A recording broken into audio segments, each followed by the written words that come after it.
नमस्कार, मैं जितेंद्र चतुर्वेदी। नरेंद्र मोदी ने सबको सन्न कर दिया है। हालांकि वो जाने भी इसीलिए जाते हैं और उनके निर्णय भी हमेशा चौंकाने वाले होते हैं।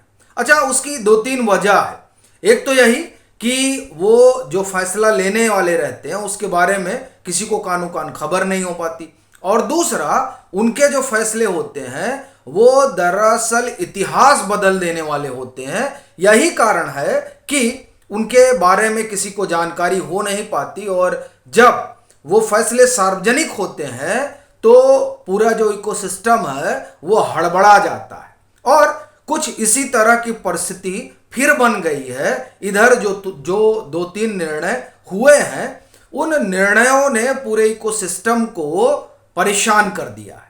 और बड़ी चीज यह है कि अब घेरा कैसे जाए, तो उस घेराबंदी में सब जुड़ गए हैं। हालांकि वो घेराबंदी उन्हीं के लिए जो है वो आप ये कहें कि गले की फांस बनती दिखाई दे रही है। कैसे, उस पर बात करेंगे।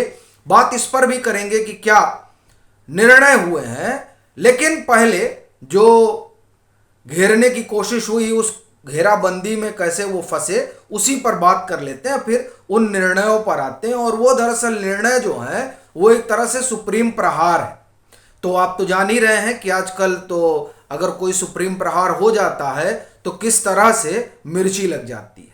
जबकि अगर आप देखें तो एक बात बड़ी साफ है संविधान में, वो ये कि सब जो तीनों संवैधानिक व्यवस्थाएं हैं जिन पर हम कहें कि इस देश का चक्का चलता है, वो चाहे कार्यपालिका हो, चाहे न्यायपालिका हो, चाहे विधायिका हो, उनकी अपनी अपनी जो है वो मर्यादाएं हैं, उनकी अपनी लक्ष्मण रेखा है, जिसे पार अगर कर लिया जाए तो उसे कहा जाता है कि साहब ये अतिक्रमण हो गया। इसीलिए ये कोशिश रहती है कि कोई किसी का जो है अतिक्रमण न करे, कोई किसी के कामकाज में बाधा ना डाले। अब जैसे आप मसलन एक उदाहरण आपको देता हूं, अभी कई जजों की ट्रांसफर का मामला सामने आया, कॉलेजियम ने तय किया। तो स्वाभाविक बात है, जजों के स्थानांतरण का मसला जो है वो न्यायपालिका का विशेषाधिकार है, तो उसमें कार्यपालिका विधायिका क्यों हस्तक्षेप करेगी। वो ठीक है, आपने भेजा है वो होगा, लेकिन आप देखिए उसे लेकर खूब चर्चा है, और उस चर्चा का केंद्र बिंदु यह है कि जो गुजरात हाई कोर्ट के 4 जजों को ट्रांसफर जिनका किया जा रहा है, उसमें से एक जज वो भी हैं जिन्होंने राहुल गांधी को राहत नहीं दी थी। अब ये बड़ी चर्चा का विषय है, लेकिन ठीक है, अब वो चर्चा चल रही हो एक अलग मसला है, लेकिन सवाल तो उठते ही हैं। अच्छा, ये जो आप देखिए कि ये जिनका स्थानांतरण हुआ वो गुजरात हाई कोर्ट से आते हैं। गुजरात हाई कोर्ट ही वो आप ये कहें कि न्यायालय है जहां से तीस्ता सीतलवाड़ को भी राहत नहीं मिली थी। बाद में फिर वो सुप्रीम कोर्ट गए तो उन्हें रेगुलर जमानत मिल गई। लेकिन ये सब जो है ये न्यायपालिका का अपना विशेषाधिकार है। इसी तरीके से कार्यपालिका और विधायिका का भी अपना विशेषाधिकार है, और जब वो अपने विशेषाधिकार के तहत निर्णय लेते हैं तब खलबली मच जाती है। और उस खलबली की वानगी आपको बताता हूं, फिर आगे चलता हूं। अभी एक निर्णय हुआ। निर्णय यह हुआ कि जो चुनाव आयुक्त और मुख्य चुनाव आयुक्त की नियुक्ति के लिए जो समिति होगी, उस समिति में सीजीआई नहीं होंगे। अब ये जो संसद है, कार्यपालिका विधायिका, वो तय करेगी कि क्या होना है, किस तरीके के नियम कानून बनेंगे, और ये उनका कामकाज है। तो ये हुआ कि नहीं साहब, ठीक है, सीजीआई नहीं होंगे, उसमें प्रधानमंत्री होंगे, उनके द्वारा नॉमिनेटेड एक कैबिनेट मंत्री होंगे, और नेता प्रतिपक्ष लोकसभा होंगे। अब इसे लेकर बड़ा शोर मचा, और कहा गया कि साहब देखिए, विश्व गुरु के गुरु ने, यानी लाल कृष्ण आडवाणी की बात हो रही है, उन्होंने एक पाती लिखी थी। किसको लिखी थी? मनमोहनी सरकार को, यानी तत्कालीन प्रधानमंत्री मनमोहन सिंह को। अब उस चिट्ठी में उन्होंने कहा था कि चुनाव आयुक्त की, मुख्य चुनाव आयुक्त की नियुक्ति के लिए एक समिति होनी चाहिए, और उस समिति में उन्होंने सुझाव दिया था कि सीजीआई होना चाहिए। और यह सुझाव किसको दिया गया था? मनमोहन सरकार को। कब दिया गया था? 2012 में। सवाल यह उठता है, तब जो लाल कृष्ण आडवाणी ने पाती लिखी थी, उस पाती को घटक कर बैठ गई थी तत्कालीन यूपीए सरकार, क्योंकि उस पर काम करना चाहिए था। क्यों नहीं काम किया गया? क्यों उनके उस सुझाव को जो है वो डस्टबिन में डाल दिया गया? अगर तभी तय कर लिया गया होता तो उससे क्या होता कि कमेटी तभी बन जाती, तब तो ये मुद्दा ही नहीं उठता ना कि उसमें सीजीआई रहेंगे या नहीं रहेंगे। उस समय की सरकार जो है यूपीए की, वो कमेटी बना लेती कि भाई मुख्य निर्वाचन आयुक्त और निर्वाचन आयुक्त, मतलब इन दोनों लोगों को इस प्रक्रिया से जो है लिया जाएगा, और उस प्रक्रिया में जो ये समिति होगी और ये समिति अनुशंसा करेगी। लेकिन तब तो नहीं बनाया गया। जब तब नहीं बनाया गया तो अब जो सरकार है वो अपने हिसाब से उसको बना रही है। हाँ, यह बात ठीक है कि सुप्रीम कोर्ट की संविधान पीठ ने निर्णय दिया था, लेकिन संविधान पीठ ने यह भी कहा था कि सरकार फिर तय करेगी उन्हें क्या करना है क्या नहीं करना है। और बड़ी चीज आप देखिए कि जो लोग निष्पक्षता की बात अभी कर रहे हैं कि अब जो सरकार ने व्यवस्था कर ली है, उस व्यवस्था में कैसे जो है वो चुनाव आयोग को निष्पक्ष माना जाएगा। ये दरअसल वही लोग हैं जो लोग सीबीआई डायरेक्टर पर सवाल उठाते रहे कि निर्देशक जो हैं वो कैसे ठीक हो सकते हैं।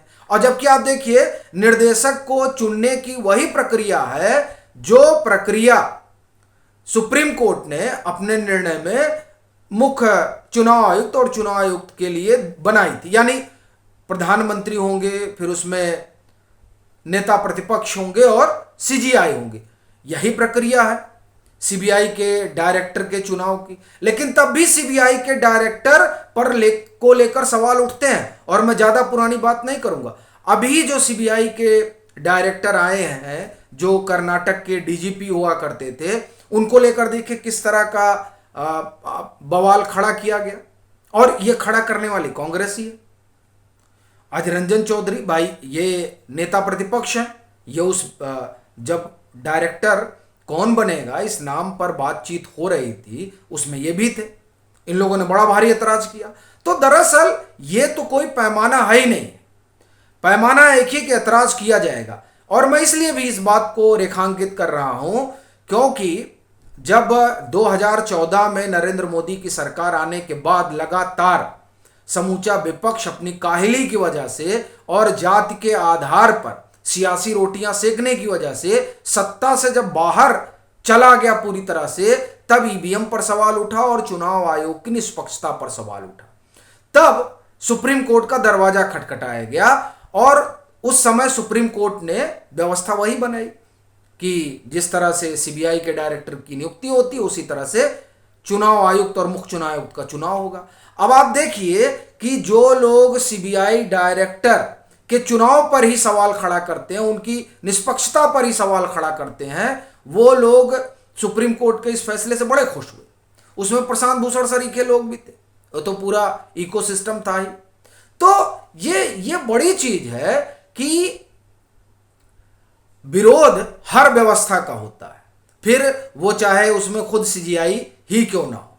तो अब जब सरकार को इस बात की स्वतंत्रता थी कि वो जैसा चाहे वैसा निर्णय ले, तो उन्होंने निर्णय ले लिया। तो अब उस निर्णय पर जो है वो लाल कृष्ण आडवाणी की चिट्ठी का हवाला देकर घेरा जा रहा है। लेकिन ये नहीं बताया जा रहा है कि तब जो है मनमोहन सिंह की सरकार ने क्यों नहीं समिति बना ली थी। एक बात। दूसरी बात आप देखिए कि ये जो आयरिश पैनल कोड है, जिसे इंडियन पैनल कोड कहा जाता है, उसमें जो फेरबदल हुआ, जो भारतीय न्याय संहिता है उसमें जो फेरबदल हुआ, फिर जो भारतीय ये एविडेंस एक्ट है उसमें जो फेरबदल हुआ, इस पूरे फेरबदल ने एक नई व्यवस्था को ही आप कहें लाकर खड़ा कर दिया है। और ये व्यवस्था जरूरी थी, क्योंकि हिंदुस्तान में जो ये सब धाराएं चल रहे हैं, आईपीसी और ये सी और वो सी, वो सब तो अंग्रेजों की लादी हुई थी, वही चल रही थी। ये साहस नहीं जुटा पाई इतने सालों में कांग्रेस की सरकार कि इसमें कोई फेरबदल किया जाए। नरेंद्र मोदी की सरकार ने ऐतिहासिक निर्णय लिया है और बड़ी चीज ये है कि अब टाइम पीरियड में ये जो मामले हैं उसका निपटारा करना होगा, और अगर मामले का निपटारा नहीं होता है तो पुलिस, वकील और न्यायाधीश इनकी जवाबदेही तय होगी। अब ये बड़ी चीज है, ये कितनी बढ़िया चीज है। कायदे से इन सब चीजों की सराहना करनी चाहिए। लेकिन देखिए क्या है ना कि चूंकि यह फैसला नरेंद्र मोदी लेंगे तो वो ठीक भी रहेगा तो उसका विरोध ही करना है। क्यों? क्योंकि विरोध के लिए विरोध होता है, सो विरोध करते रहना है। अभी आप देखिए कि संसद बनी, संसद में नहीं गए, उसका उद्घाटन समारोह था, कोई हिस्सा ही नहीं बना। ये कांग्रेस की अगुवाई वाला संशोधित यूपी है। क्यों नहीं गया? क्योंकि भाई तब तो राहुल गांधी की सदस्यता बहाल नहीं हुई थी। अब राहुल गांधी तो वहां जा नहीं सकते थे, तो कैसे ये लोग जाते? और फिर उसका उद्घाटन जो है वो नरेंद्र मोदी कर रहे हैं, ये बात भी जो है नहीं सुहा रही थी। तो कहने का मतलब यह है कि जिस तरह से नरेंद्र मोदी तमाम चीजें बदल रहे हैं, और वो आप कहें कि जो ब्रिटानिया हुकूमत की छाप थी उसे मैं ये कहूंगा कि नोच कर फेंक रहे हैं, वो बहुतों को नागवार गुजर रही है। इसलिए भी नाराजगी है। और ये जो निर्वाचन आयुक्त और मुख्य निर्वाचन आयुक्त के नियुक्ति वाला मसला है, वो तो इन लोगों को आखिर बहुत रहा है और अच्छा एजेंडा मिला है, इसलिए उसे चलाया भी जा रहा है। बाकी आपकी अपनी क्या राय है वो आप ज़रूर साझा करें। मतांतर से नहीं जुड़े हैं तो जुड़ें, वीडियो को लाइक करें और खूब शेयर करें।